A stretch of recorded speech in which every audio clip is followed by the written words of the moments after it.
حضرت موسیٰ علیہ الصلاۃ والتسلیم کے زمانے میں ایک شخص تھا جو بہت ہی بڑا عیاش، بہت بڑا بدکار، بہت بڑا گناہ گار تھا۔ دنیا کا کوئی ایسا گناہ نہیں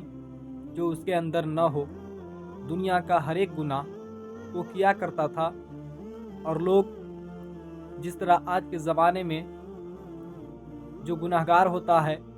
جو سیاہکار ہوتا ہے، جو بدکار ہوا کرتا ہے، جو عیاشیوں میں اپنی زندگی گزارتا ہے، جس طرح آج کے زمانے میں لوگ اس سے متنفر ہوا کرتے ہیں، لوگ اس سے نفرت کیا کرتے ہیں، لوگ اس سے دور بھاگنے کی کوشش کرتے ہیں، اسی طرح حضرت موسیٰ علیہ الصلاۃ والتسلیم کے دور میں اس گناہ گار شخص سے لوگ دور بھاگتے تھے، لوگ متنفر ہوا کرتے تھے اور اس کے قریب بھی جانے کی کوشش نہیں کیا کرتے تھے۔ جب اس کا انتقال ہو گیا، جب اس کا فوت ہوا، لوگوں نے نہ تو اس کا غسل دیا، اور نہ ہی اس کو کفن پہنایا، اور نہ اس کی نماز جنازہ پڑھی گئی، اور نہ اس کو قبر میں دفنایا گیا۔ کوئی اس کے قریب نہ آیا، نہ اس کے قریبی رشتہ دار آئے، نہ سماج والے آئے، نہ اس کے گھر والے آئے، نہ اس کے خاندان والے آئے، بلکہ لوگ اس سے دور بھاگتے رہے، اس کے قریب تک بھی نہ آئے۔ وہ جہاں پہ انتقال ہوا وہ وہیں پہ مرا پڑا رہا۔ تو جب حضرت موسیٰ علیہ الصلاۃ والتسلیم اپنے معمول کے مطابق کوہ طور پر رب کائنات سے ہم کلام ہونے کے غرض سے جب تشریف لے جاتے ہیں، تو رب کائنات نے ارشاد فرمایا، اے میرے کلیم، اے میرے نبی، تم کلام بعد میں کرنا، مجھ سے ہم کلام بعد میں ہونا، پہلے جا فلاں شہر میں میرا ایک ولی ہے، ایک دوست ہے، ایک میرا پیارا ہے جس کا انتقال ہو گیا ہے، اور لوگ اس کے نماز جنازہ نہیں ادا کیے ہیں، اس کو غسل بھی نہیں دیا ہے، اور نہ ہی کوئی اس کو کفن پہنایا ہے، اور نہ کوئی اسے قبر میں اتارا ہے۔ اے میرے کلیم، جا اور اس میرے پیارے ولی کو، میرے پیارے دوست کو اپنے نورانی ہاتھوں سے غسل دینا، اپنے بے عیب ہاتھوں سے اسے کفن پہنانا، اپنی بے مثل زبان سے میری بارگاہ میں حاضر کر کے نماز جنازہ ادا کر دینا، اور اپنے نورانی ہاتھوں سے اسے قبر میں اتار دینا۔ چنانچہ جب حضرت موسیٰ کلیم اللہ شہر میں داخل ہوتے ہیں جہاں پہ اس شخص کا انتقال ہوا تھا، حضرت موسیٰ کلیم اللہ دیکھتے ہیں کہ جہاں پر اس کا انتقال ہوا ہے کوئی اس کے قریب بھی نہیں آیا ہے، کوئی اسے غسل بھی نہیں دیا ہے، کوئی اسے کفن پہنانے کی تیاری بھی نہیں ہے، نہ اس کی نماز جنازہ ادا کرنے کی تیاری کر رہا ہے۔ چنانچہ حضرت موسیٰ کلیم اللہ پوری قوم کو جمع کرتے ہیں، اور جمع کرنے کے بعد حیران ہو کر پوچھتے ہیں،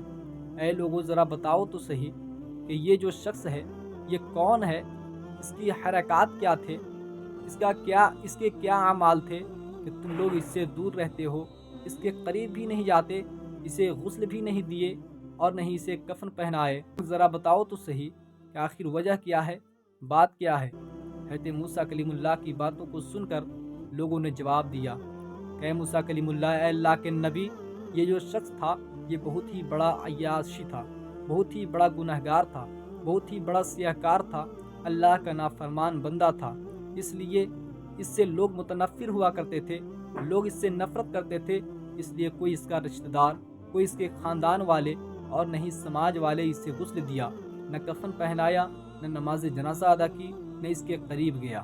چنانچہ حضرت موسیٰ کلیم اللہ اپنے نورانی ہاتھوں سے اسے غسل دیتے ہیں، اور اسے اپنے نورانی ہاتھوں سے کفن پہناتے ہیں، پھر اپنی نورانی زبان سے، بے مثل زبان سے اس کی نماز جنازہ ادا کرتے ہیں، اور پھر اپنے نورانی ہاتھوں سے قبر میں دفنا دیتے ہیں۔ پھر جب رب کائنات کے بارگاہ میں رب سے ہم کلام ہونے کے غرض سے جب تشریف لے جاتے ہیں، جاتے جاتے حضرت موسیٰ کلیم اللہ اپنے سر کو جھکا کر رب کائنات سے فرماتے ہیں، اے رب کائنات، اے رب کائنات، اے خالق کائنات، تو بڑا رحیم ہے، تو بڑا کریم ہے، تو بڑا غفار و ستار ہے،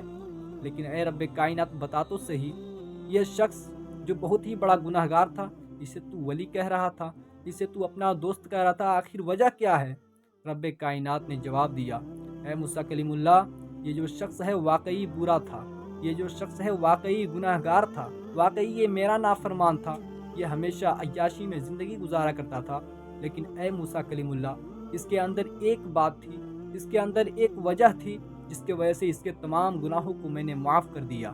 موسیٰ کلیم اللہ حیران ہو کر پوچھتے ہیں رب کائنات وہ بات کیا تھی؟ کہتے موسیٰ کلیم اللہ کو رب کائنات نے جواب دیا کہ یہ تنہائی میں آ کر کے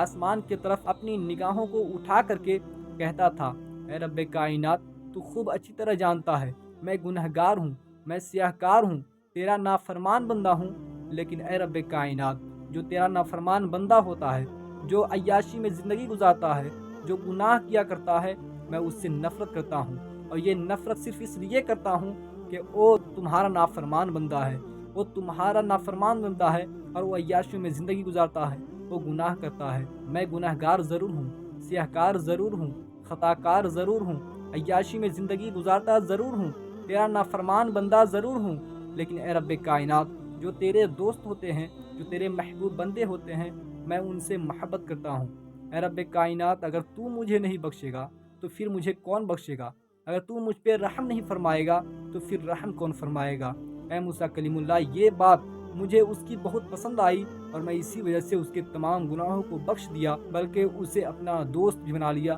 اپنا محبوب بھی بنا لیا۔ رب کائنات کے بارگاہ میں دعا ہے کہ رب کائنات ہم تمامی حضرات کو اولیاء اللہ سے بے پناہ محبت کرنے کی توفیق عطا فرمائے، ان کے نقش قدم پر ہمیں چلنے کی توفیق عطا فرمائے۔